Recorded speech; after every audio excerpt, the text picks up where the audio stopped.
ទិដ្ឋភាពនៅខាងក្រោយប្រាសាទភិមានអាកាសដែលជាអតីតព្រះបរមរាជវាំងអញ្ចឹងនៅខាងក្រៅនេះគឺមានកំផែង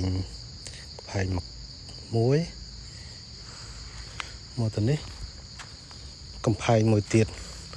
ក្រោយពីឆ្លងកាត់កំផែងហ្នឹងទៅគឺក្នុងព្រះបរមរាជវាំងអញ្ចឹងមានជាគូទឹកមានជីវព័ន្ធគូទឹកមកតង់ហើយណាចូលមកក្នុងមុនចូលដល់ព្រះរាជវាំងគឺមានកំផែងមកតង់ទៀតកំផែងមកតង់អញ្ចឹង3 1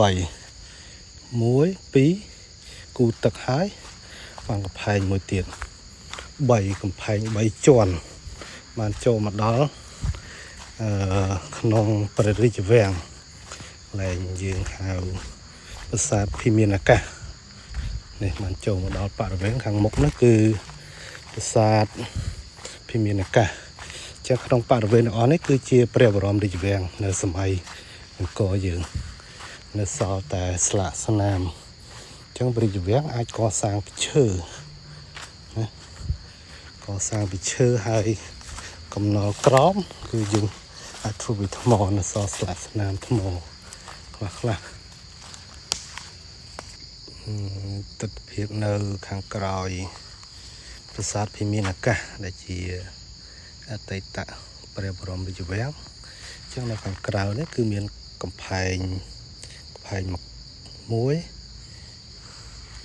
មកទៅនេះកំផែងមួយទៀតក្រោយពីឆ្លងកាត់កំផែងហ្នឹងទៅគឺក្នុងព្រះបរមរាជវាំងអញ្ចឹងមានជាគូទឹក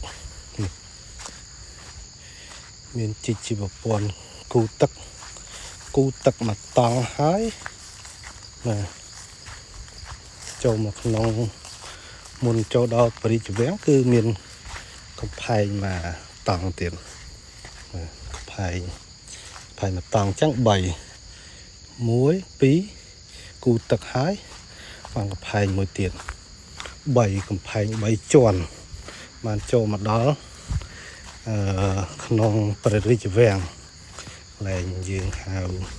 ប្រាសាទភិមានអាកាសនេះបានចូលមកដល់បរិវេណខាងមុខនោះគឺប្រាសាទភិមានអាកាសចឹងក្នុងបរិវេណទាំងអស់នេះគឺជាព្រះបរមរាជវាំងនៅសម័យអង្គរយើងនៅសល់តែស្លាកស្នាមចឹងព្រះរាជវាំងអាចកសាងពីឈើ